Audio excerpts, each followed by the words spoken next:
காலையில் போகிற அவசரத்துக்கு ஒரு ஹெல்த்தியான பிரேக்ஃபாஸ்ட் தாங்க இப்போ பார்க்க போகிறோம். டக்குன்னு குக்கரில் செஞ்சு முடிச்சிடலாம் வாங்க. அதுதாங்க உளுந்தங்கஞ்சி. ஃபஸ்ட்டு வந்து ஒரு டம்ளர் கருப்புளுந்து எடுத்துக்கோங்க, அதுதான் ரொம்ப நல்லது. கருப்புளுந்து ஒரு டம்ளர் எடுத்திங்கன்னா அரை டம்ளர் பச்சரிசி எடுத்துக்கோங்க. ரெண்டையுமே நல்லா கழுவிட்டு ஒரு 15 நிமிஷம் அப்படியே தண்ணியில் ஊற வச்சுருங்க. அதுக்கப்புறம் ஒரு குக்கரில் ஆட் பண்ணிவிட்டு அது கூடவே ஒரு 3 டம்ளர் பெரிய டம்ளருக்கு தண்ணி ஆட் பண்ணிக்கிறேன்.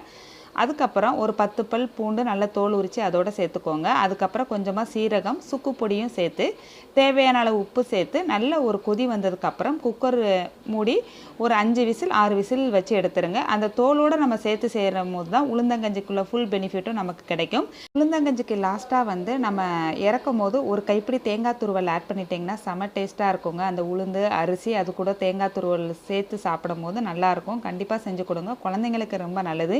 இட்லி தோசைக்கு பதிலாக இந்த மாதிரி ஒரு ஹெல்த்தியான பிரேக்ஃபாஸ்ட் செஞ்சு சாப்பிட்டா உடம்புக்கு ரொம்ப நல்லது. ட்ரை பண்ணி பாருங்கள்.